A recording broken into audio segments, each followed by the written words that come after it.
Boa noite, igreja. Graça e paz do Senhor Jesus. Amém. Hoje a gente está comemorando o Natal aqui na igreja, né? O Natal que está atrasado. Tradicionalmente, a gente tem o Natal aí sendo comemorado, foi quinta para sexta-feira.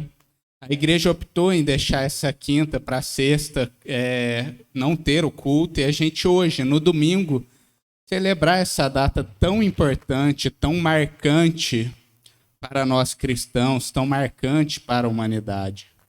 Confesso que o pastor, quando ele me mandou a mensagem, eu realmente me surpreendi, porque eu não esperava uma responsabilidade de falar numa data dessa.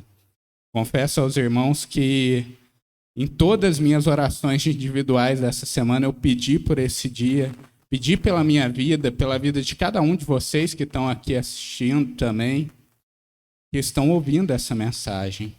Realmente encaro com muito temor esse dia, essa pregação, mas para mim é um privilégio que o Senhor concedeu. Falar neste que, como eu disse, é o momento mais marcante da humanidade, como Billy Graham diz, né? O momento mais importante da humanidade não foi o homem subir à lua, subir e pisar na lua, mas Deus descer e pisar aqui na terra. E é isso que a gente está celebrando hoje. Ainda em sentimento de temor e pedindo a orientação de Deus, eu queria pedir para os irmãos abaixarem suas cabeças para a gente estar orando ao Senhor, entregando esse momento nas mãos dele. Querido e amado Pai, obrigado, Senhor, obrigado pela tua graça, pelo teu amor, por esse privilégio, ó Pai, que o Senhor está me concedendo hoje, Pai. Eu peço que nesse momento o Senhor perdoe as minhas falhas e fraquezas, perdoe os meus pecados, ó Pai. Confesso diante de Ti que sou pequeno e que necessito da Tua ajuda. Creio que desde o momento que comecei a escrever a primeira palavra, o Senhor estava direcionando, e eu peço que aqui o Senhor também continue me usando, Pai. Coloco também em Tuas mãos a vida dos meus irmãos, a minha vida, para que essa mensagem faça sentido para nós hoje. Que a gente veja a grandeza desta data, a data que o Senhor enviou o Seu Filho aqui para a terra, ó Pai. Obrigado por essa graça, conduz essa mensagem. É essa oração que eu faço no nome santo de Jesus Cristo. Amém. Para iniciar essa mensagem, irmãos, eu queria pedir para vocês abrirem no texto de Isaías 9, 6 e 7. Esse foi o texto que eu usei lá na minha casa quando a gente se reuniu para celebrar o Natal, a mesa. Eu peguei a Bíblia, estavam meus primos lá, minha família, e eu peguei esse texto maravilhoso, essa profecia que Isaías anunciou, onde Isaías fala, onde a palavra relata, porque um menino nos nasceu, um filho nos foi dado, e o governo está sobre os seus ombros, e ele será chamado Maravilhoso Conselheiro, Deus Poderoso, Pai Eterno, Príncipe da Paz. Ele estenderá o seu domínio e haverá paz sem fim sobre o trono de Davi e sobre o seu reino, estabelecido e mantido com justiça e retidão, desde agora e para sempre. O zelo do Senhor dos Exércitos fará isso. Essa profecia é linda e talvez seja um dos textos mais marcantes para mim no Antigo Testamento da palavra de Deus. Isso aqui anunciava uma chegada de um menino 700 anos antes. Isaías já declarava que chegaria aquele que seria chamado de Deus poderoso, de Pai eterno, aquele conselheiro maravilhoso, aquele que seria o príncipe da paz. Esse texto anunciava aquilo que foi cumprido em Jesus Cristo no dia do Natal, o nascimento do nosso Salvador. Infelizmente, muitas vezes o Natal tem perdido este sentido, esse real sentido do Natal. O Natal é e deve ser uma data cristocêntrica, centrada em Cristo, onde a gente deveria pegar nessa data, adorar a Deus, onde a gente deveria agradecer mais ao Senhor, deveria relembrar o que foi feito por nós. Isso deve ser o centro do nosso Natal. Mas, infelizmente, dia após dia, o que a gente vê é que a data do Natal tem se desviado dessa ideia de ser cristocêntrica para algo antropocêntrica. O que é isso? É o homem se tornando o centro desta data. Por isso que não é muito difícil, gente.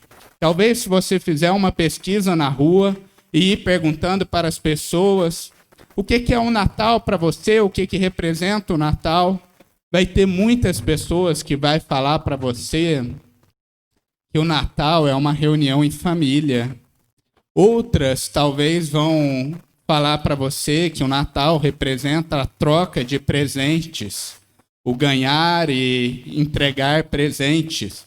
Outros talvez vão falar, o Natal é época de viagem. Natal quinta-feira, quinta, sexta, sábado, domingo, emendou um feriadão, vou lá na praia, já ora a Deus para não chover lá em Ubatuba e aproveito essa viagem. Talvez para muitos o Natal seja isso. A gente vê que está centrado nos desejos do homem. Eu não excluo que essas coisas possam fazer parte desse dia. Eu tenho certeza que Deus se alegra quando, por exemplo, você está reunido em família, quando você está reunido com seus familiares. Isso é maravilhoso. Meu primo está aqui, lá de Belo Horizonte, veio passar o Natal com a gente. E é muito bom a presença dele conosco. É maravilhoso. Mas como foi bom, naquele momento que a gente estava ceando ali, abrir a palavra de Deus e enfatizar o que é o real sentido, por que a gente estava reunido naquele local. O nosso sentido, a importância do Natal é sempre apontando para aquele menino que nasceu na manjedoura, e é responsabilidade nossa, como cristãos, relembrarmos esse real sentido do Natal, ano após ano, dia após dia, com todas as pessoas. O Natal representa o grande impacto causado com o nascimento de um menino. O Natal representa um impacto causado pelo Salvador vir à Terra. O Natal é tão impactante que por séculos a gente comemora essa data. Por séculos essa data é separada no calendário mundial para celebrar esse dia. O Natal é tão impactante, eu estava citando até ali para minha família, no dia do Natal, que em 1914, em meio à Primeira Guerra Mundial, teve um evento que se chama a Trégua de Natal. Nesse evento, lá na Primeira Guerra Mundial, por uma semana, na época do Natal, se parou uma guerra. Britânicos de um lado, alemães de outro.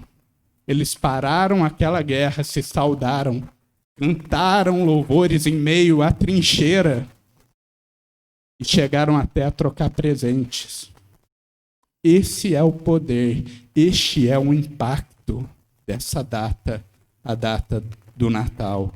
O impacto desse nascimento é grande, porque aquele menino que estava ali na manjedoura, sem nenhuma glória visível, sem nenhuma coroa, sem estar num palácio ali, quem estava sentado em meio àqueles animais, não era um menino qualquer, mas era o próprio Deus na pessoa do Filho que veio à humanidade. Queria pedir para a Paulinha colocar aí Filipenses 2, 6 e 7. A gente tem trabalhado o livro de Filipenses toda quinta-feira, e na mensagem que o pastor deu, a última quinta, ele falou deste texto, onde fala que, embora sendo Deus, Jesus não se considerou que o ser igual a Deus era algo a que devia apegar-se, mas esvaziou-se a si mesmo, vindo a ser servo, tornando-se semelhante aos homens. Hoje, a gente vai entender o que representa esse menino, esse rei, esse Deus que se fez carne. O que representa esse menino na manjedoura? É lógico que se eu fosse falar Eu poderia colocar aqui 100 coisas que representam esse menino, porque tem coisas inexplicáveis que eu posso elencar aqui, tem coisas explicáveis que eu posso elencar aqui, porque ali é um evento muito marcante e tremendo, mas eu vou elencar hoje 3 coisas que representam aquele menino na manjedoura. Todas essas coisas que eu vou elencar se encaixam muito com o que a igreja tem pregado, com o ano que vivemos, com os ensinos que temos recebido aqui na nossa igreja. A primeira coisa que eu elenquei aqui que representa aquele menino na manjedoura, aquela criança, o que representa o nascimento de Jesus é a esperança. A estrela que brilhava forte nos céus para anunciar a chegada de Jesus, anunciava o Redentor, aquele que vinha trazer esperança em um mundo totalmente caído, aquele que vinha trazer luz em um mundo corrompido pelas trevas. Não é à toa que o apóstolo João vai escrever: nele estava a vida, e esta era a luz dos homens. A luz brilhava nas trevas, e as trevas não a derrotaram. João 1, 4 e 5. A verdade é que a realidade antes de Cristo é uma realidade triste.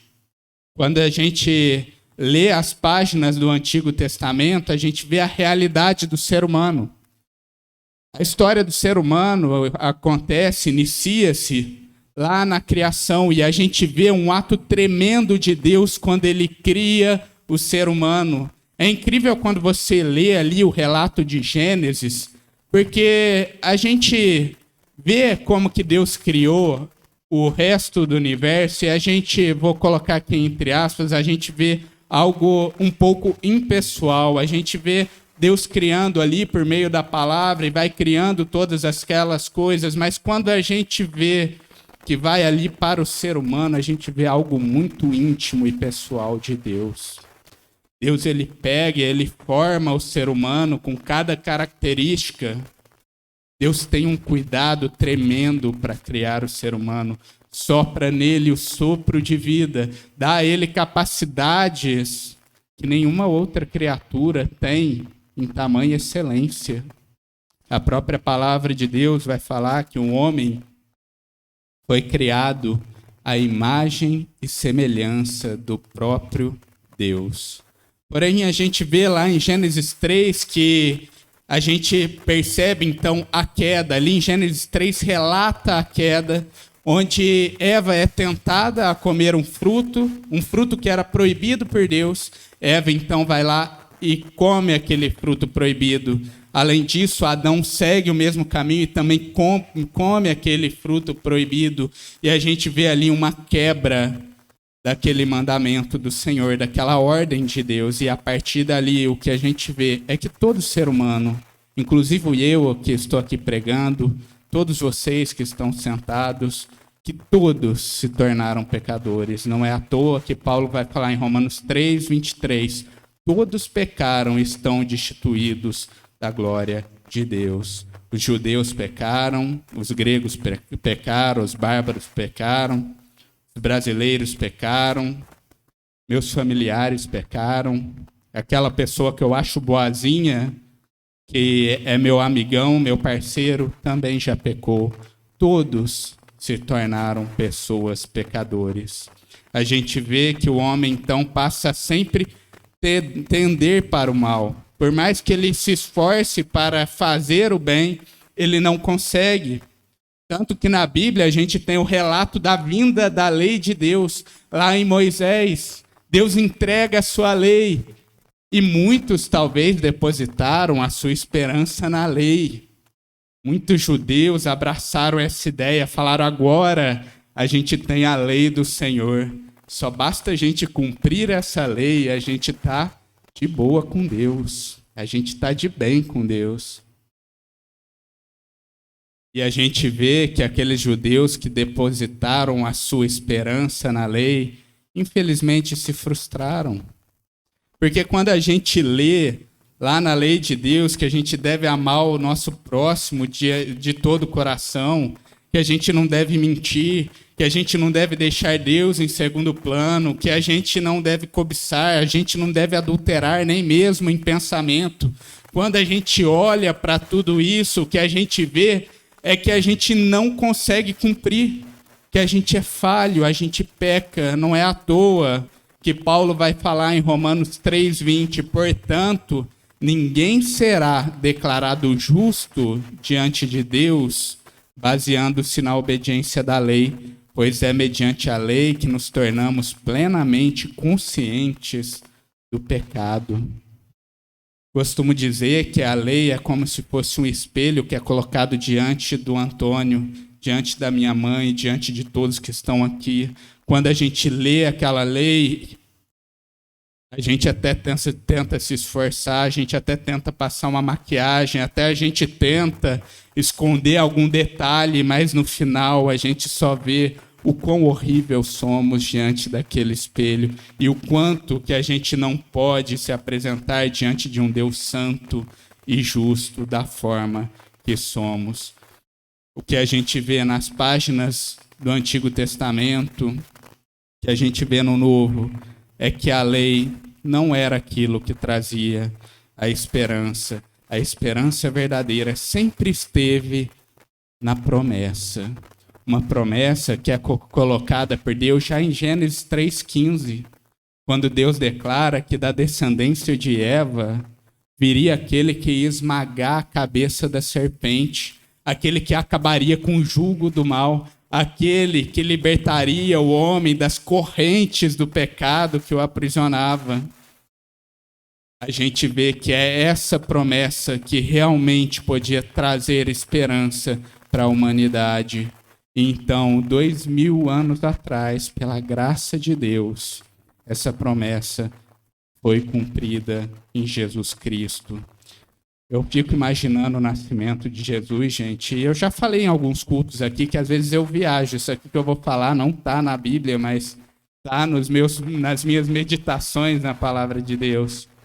E eu fico imaginando que a cada choro daquela criança, naquela manjedoura, a cada choro, a cada palavra que não tinha sentido nenhum, que era expressa ali por aquela criança, o mal estremecia em todo o universo, porque ali era o rei proclamando a sua chegada. Aquela criança na manjedoura se tornaria o adulto da cruz, que pagou pelos nossos pecados. Aquela criança da manjedoura se tornaria o Jesus ressurreto, que vive e reina por toda a eternidade. Por meio dele, a gente tem perdão de todos os nossos pecados.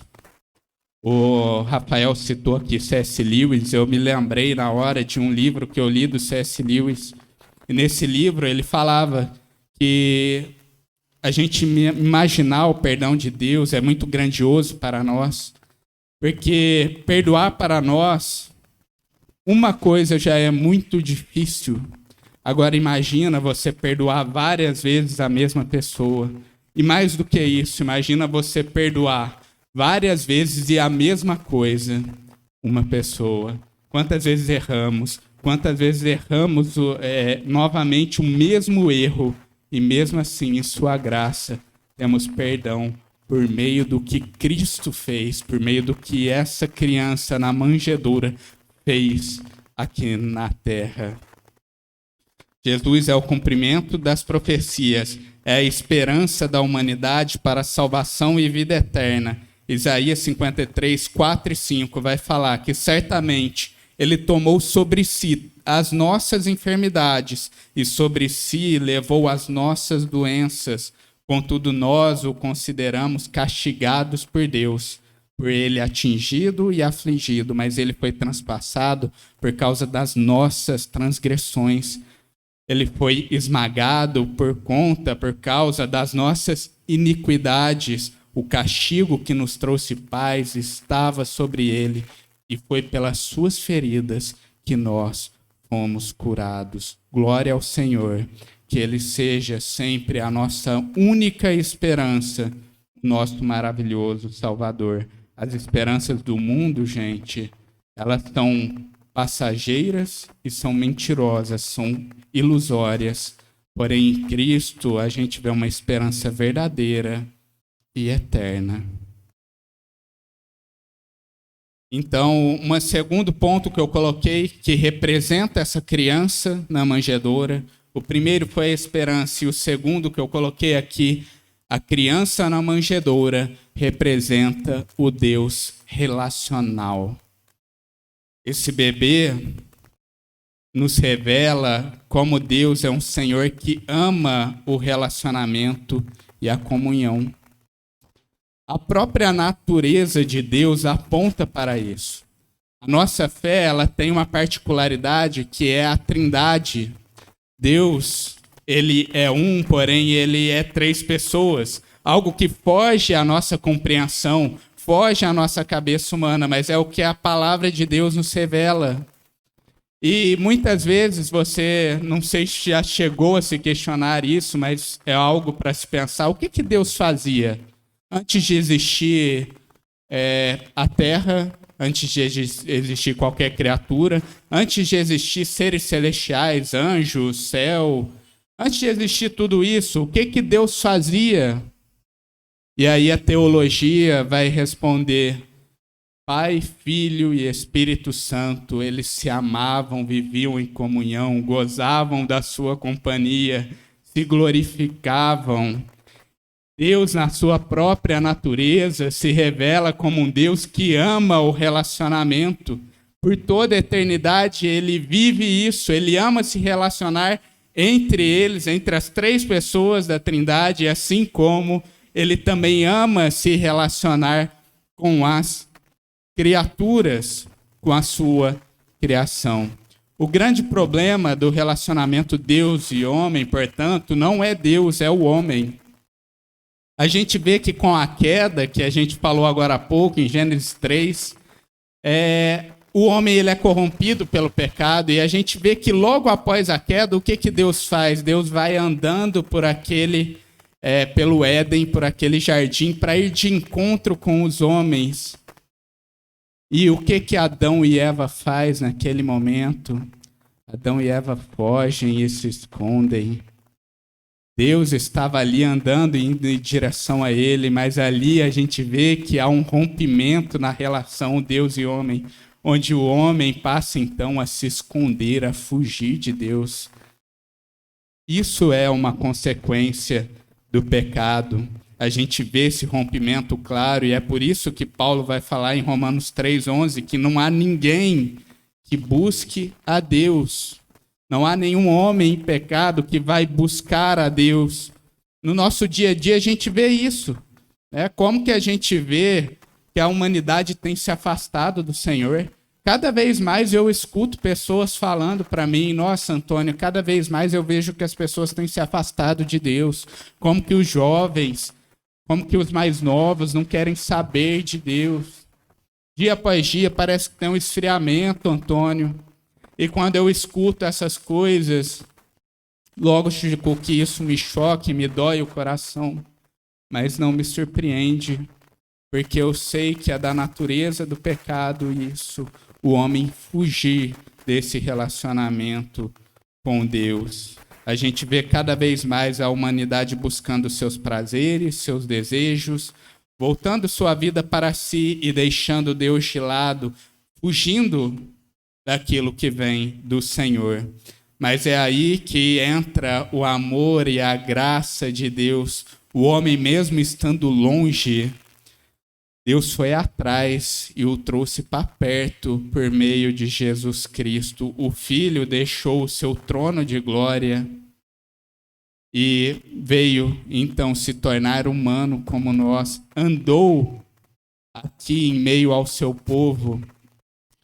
Cristo, aquela criança que é Rei Todo-Poderoso por toda a eternidade, veio à terra e andou com 12 homens, fez diversos discípulos, foi rejeitado por muitos, mas foi ali resgatando aquelas ovelhas perdidas, aqueles que estavam longe de Deus. Jesus foi um a um buscando essas ovelhas, pregando a sua mensagem, de arrependimento dos pecados e da salvação por meio da fé. A gente vê aqui um Deus que busca o relacionamento, mesmo o homem sendo pecador. Lucas 15, 4 e 7 vai falar o seguinte: qual de vocês, possuindo 100 ovelhas e perdendo uma, não deixa as 99 no campo e vai atrás da ovelha perdida até encontrá-la? E quando a encontra, coloca alegremente sobre os ombros e vai para casa. Ao chegar, reúne seus amigos, vizinhos e diz: alegrem-se comigo, pois encontrei a minha ovelha perdida. Eu lhes digo que, da mesma forma, haverá mais alegria no céu por um pecador que se arrepende do que por 99 justos que não precisam arrepender-se. A gente vê aqui Jesus anunciando a sua grandeza, a grandeza do seu amor e da sua graça, capaz de buscar uma ovelha perdida. Gente, olha a grandeza de Deus. Olha o quanto que somos pequenos. Às vezes eu fico pensando, por que Deus veio atrás de mim? O que eu posso oferecer para Ele? Olha a grandeza desse Senhor. Olha o quanto que eu sou pequeno. É igual a um pastor que tem 100 ovelhas e tem uma só que perdeu. Talvez alguns iam falar, deixa aquela lá. Tem 99 aqui, mas não.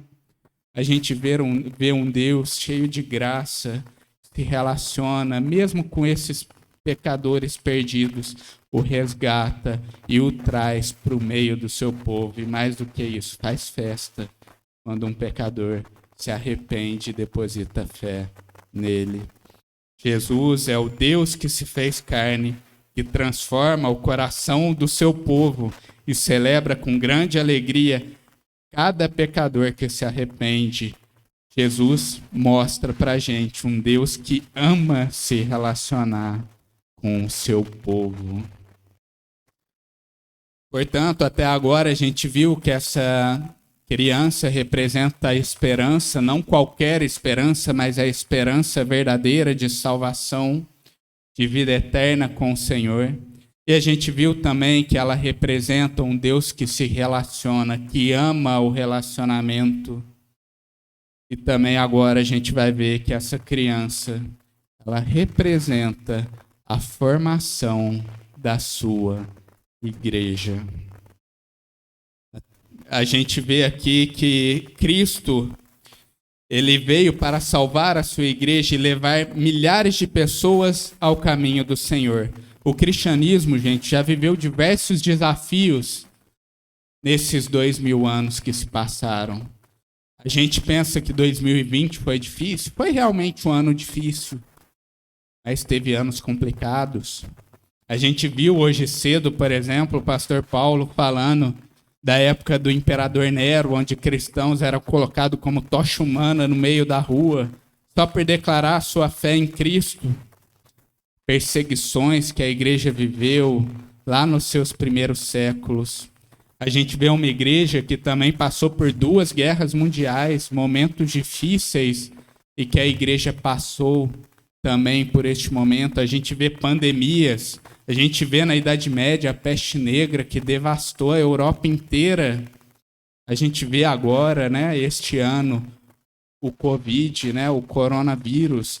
E a igreja tem passado por isso, ano após ano, dia após dia, batalha por batalha, perseguições que existem até hoje em alguns países, perseguições sociais, como o pastor Paulo falou hoje cedo também, perseguições de outras pessoas que não professam a mesma fé, que talvez se ridicularizam qualquer atitude sua, de pessoas que não creem em Deus. E a igreja tem passado por isso por 2000 anos, e mesmo assim se manteve de pé, e tudo isso é a força do poder desta criança, que é o cabeça desta igreja.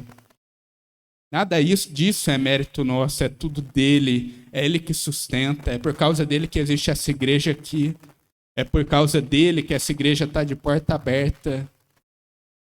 Ele é o cabeça, ele é aquele que sustenta, ele que veio formar esta igreja. Esse garoto que está ali naquela manjedoura foi aquele que fez os primeiros discípulos.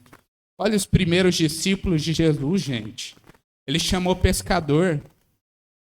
Gente que talvez não tinha capacidade para falar, para se comunicar, para escrever coisas de extrema sabedoria. Ele chamou cobrador de imposto, Mateus. Ninguém gostava de Mateus, gente. Cobrador de imposto naquela época era odiado, era tipo político. Era isso, Mateus. Jesus foi lá e chamou ele. Falou, não, é você. Jesus chamou também um perseguidor, pessoa que degolava cristão pelo caminho por onde passava, mas Jesus apareceu em frente dele, ressurreto, e chamou então Saulo de Tarso, que se tornaria o apóstolo Paulo. Jesus transformou esses homens improváveis em líderes corajosos. A criança da manjedoura, que nem sabia pronunciar uma palavra, seria aquele que faria na história da humanidade milhares de discípulos com o discurso do arrependimento de pecado e salvação pela fé. Ele fez, então, discípulos em diversas gerações. Eu posso apontar aqui Inácio de Antioquia, Atanásio, Irineu de Leão. Eu posso apontar aqui Lutero, Billy Graham. Eu posso falar dos batistas, Spurgeon, John Piper. Eu posso falar de William Carey, pai de missões mundiais. Posso falar também daqui, né? Pastor Paulo, cada um que vem aqui servir, que ama a sua igreja e que serve o Senhor de todo o coração. Todas essas pessoas fazem parte de um corpo que é erguido geração por geração para manter de pé aquela que é a instituição que prega o único caminho para a salvação, que é Jesus Cristo. Essa instituição, a igreja, foi levantada por Jesus e sustentada por ele, que levanta homens para ser usados por ele para a pregação, para o serviço aqui na terra. Jesus é o nosso mestre, o nosso exemplo, o cabeça do corpo, aquele que guia e orienta a nossa igreja. Colossenses 1:18 vai falar o seguinte: ele, Jesus, é o cabeça do corpo, que é a igreja. É o princípio e o primogênito dentre os mortos, para que em tudo tenha a supremacia. Por meio de Jesus, Deus estabeleceu um povo que está em comunhão com ele, não só aqui na terra, mas pela eternidade. O menino da manjedoura representa a formação da amada igreja do Senhor, um povo que teve o perdão dos seus pecados, foram reconciliados com Deus, entraram para a família do Senhor e hoje vive unido pela graça de Deus. Eu queria, então, agora partir para a conclusão. Fazer aqui as aplicações do que a gente aprendeu hoje. O que a gente pode levar para a nossa vida? O que a gente vai guardar disso tudo que a gente falou para a nossa realidade, para o nosso dia a dia? Primeiramente, eu queria colocar aqui que você lembre-se sempre de colocar a sua esperança em Jesus Cristo. Hoje, a gente tem um monte de oferta de esperança no mundo. Alguns depositam a sua esperança em bens materiais. Alguns vão depositar a sua esperança no seu sucesso profissional, no seu sucesso acadêmico. Outros vão depositar suas esperanças na sua família e nos seus amigos. Outros, talvez, vão depositar sua esperança nas boas obras. Mas uma coisa que eu falo para vocês: as pessoas que vivem dedicando a sua vida, por exemplo, ao sucesso profissional e ao dinheiro, isso aqui é passageiro. Pode até trazer alguns benefícios aqui na Terra, mas para a eternidade não tem nenhum valor. Meu primo falou para citar um filme, eu vou citar o filme que a gente assistiu hoje. Falei para ele que um dia eu usei o Forrest Gump, ele falou, você vai usar algum filme hoje? Falei, não, hoje eu vou usar então o que a gente assistiu hoje. Chamou Estagiário no Netflix. Naquele filme lá, uma mulher que tem uma grande empresa, uma mulher nova, deve ter uns 30 anos, sei lá, e tinha uma empresa com 220 funcionários, sucesso de e-commerce, vendendo roupa para o mundo todo. Em certo momento do filme, ela vai lá e ela começa a chorar para o estagiário dela. E ela chora para aquele estagiário e ela fala: eu tenho medo de onde que o meu corpo vai ficar quando eu morrer. Porque ela não tinha companhia. Ela não tinha amizade de ninguém. Ela via problemas familiares. E eu vou aumentar isso que ela falou, né? A preocupação dela era onde o corpo dela ia ficar no cemitério. Mas eu falo onde que aquele corpo, onde que ela iria passar a eternidade dela. Aquele que tem a companhia de Jesus Cristo na sua vida, tem Jesus Cristo como um bom amigo, como Salvador, como seu Senhor, pode ter a certeza e descansar em paz que ele terá uma bela companhia pela eternidade. E a companhia é Jesus Cristo. As pessoas que depositam suas felicidades, sua esperança nas boas obras, como a gente viu, todos nós somos pecadores, gente. Por mais que a gente se esforce para fazer o bem, a gente vai cometer o mal. Então coloque a sua esperança em Jesus, naquilo que é eterno. Em segundo lugar, lembre-se que nosso Deus é um Senhor que ama o relacionamento. Busque ter mais relacionamento com Deus. Eu sei que por muitas vezes o pecado nos afasta de Deus. Por conta do pecado, muitas vezes a gente vai para longe do Senhor. Muitas vezes a gente não quer ter comunhão com o Senhor, não quer ler a palavra, não quer orar. Fruto do pecado. Mas busque se relacionar com esse Senhor que ama o relacionamento com seu povo. Leia mais a palavra de Deus, ore mais. O pessoal gosta de fazer, às vezes, compromisso, né? Compromisso para a virada, compromisso para o Natal. Coloque esse compromisso, ano que vem eu vou ler mais a palavra, vou ter mais comunhão com a igreja, eu vou servir mais a Deus, eu vou orar mais, vou me relacionar mais com esse Senhor. Além disso, proponho a vocês que também sigam o exemplo do Senhor e também ame os outros. Ame mais a igreja, ame mais o seu próximo, ame até mesmo aqueles que são inimigos seus. Afinal, Cristo nos amou quando ainda éramos inimigos dele, pecadores. Romanos 5:8 vai falar, mas Deus demonstra o seu amor por nós. Cristo Jesus morreu em nosso favor quando ainda éramos pecadores. Esse é o amor de Deus. Vamos seguir esse amor. Por fim, tenha em mente que um dos maiores propósitos de Cristo aqui na terra foi formar a sua igreja. Fazer discípulos que se amam, que se reúnem, que oram juntos, compartilham as dificuldades, servem, se ajudam, se alegram juntos e choram juntos. Hoje a gente tem muito esse discurso que posso ser cristão sozinho, eu não preciso de igreja, isso não é uma realidade bíblica. Jesus nos reconciliou com Deus e com um povo que é a igreja, portanto, juntos, como igreja do Senhor, vamos glorificar o nome desse grande Salvador Jesus Cristo, aquele que nasceu numa manjedoura, se colocou numa cruz para nos salvar, que vive e reina por toda a eternidade. Nesse momento, eu gostaria de chamar o Marcelão aqui. O outro aspira.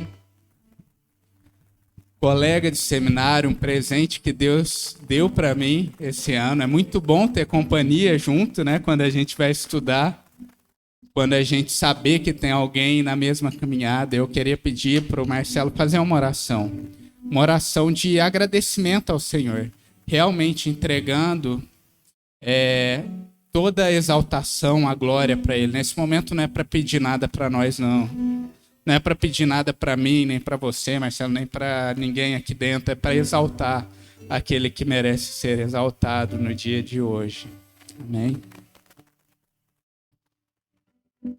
Senhor Jesus, nesse momento, Senhor, nós viemos aqui exaltar ao Teu nome, Senhor, porque hoje nós podemos mais uma vez, Senhor, aprender ou relembrar, Pai, a preciosidade daquilo que o Senhor fez por nós, Pai, que é o fato do Senhor ter se tornado um conosco, um homem, para nos livrar da escravidão do pecado que habita em nós, e por isso nós te exaltamos, Senhor. Por isso nós te louvamos, nós bendizemos o teu nome, Senhor. E nós dizemos, Pai, com toda a convicção do nosso coração, que não existe outro em quem a nossa esperança está depositada, senão no Senhor que nos salvou. Obrigado, Deus, pela nossa vida, Senhor, pela vida dos meus irmãos que estão aqui, Senhor, por fazer parte deste povo, Senhor.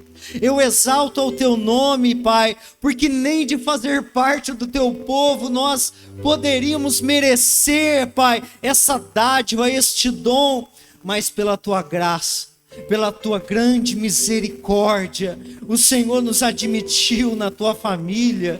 Ó Senhor Jesus Cristo, o Senhor que se tornou um conosco, se tornou um homem que não teve por usurpação ser igual a Deus, permanecer como tu eras, como Deus Todo-Poderoso, mas se esvaziou até a morte, se esvaziou, se tornando um ser humano, uma criança limitada como qualquer outra, se tornou um ser humano de dores, a quem os homens zombaram, desprezaram e ainda desprezam, mas o Senhor mesmo assim se tornou este homem um conosco, para que nós pudéssemos nos tornar um contigo, Senhor, para que nós pudéssemos ser agora inseridos na tua família. Nós exaltamos o teu nome, Jesus, porque ao teu nome, Senhor, todo joelho se dobrará, ao teu nome toda língua confessará que tu és o Senhor dos senhores, o Rei dos reis, o Deus que se tornou carne, o Deus que entregou a sua vida, o Deus que nos deu o perdão dos nossos pecados, o Deus que nos salvou da condenação eterna. Por isso nós te louvamos, nós te bendizemos, Jesus Cristo. Tu és o nosso Senhor, Tu és a nossa esperança, Tu és o nosso refúgio, em Ti nós colocamos a nossa fé, em Ti colocamos a nossa esperança, Senhor. Oh Deus, nós não temos, Senhor Deus, nenhum bem além de Ti. Não há nada, Senhor Deus, de valioso para nós, a não ser o Teu nome, o Teu sangue, o Teu Espírito Santo. Aleluia, Senhor. Eu te louvo, Pai querido. Eu te louvo porque nessa noite nós podemos ser relembrados disso. E nós podemos conscientemente erguer a nossa voz em adoração ao Teu nome, Senhor, por aquilo que Tu fez por nós. Porque nessa noite, Deus, o Teu nome é exaltado na nossa vida, Senhor. O Teu nome é exaltado na vida de cada um que está aqui. Na vida de cada um que teve o perdão dos seus pecados. E que hoje é um contigo. E que hoje é selado pelo Teu Espírito Santo. E que hoje faz parte da Tua família, Senhor.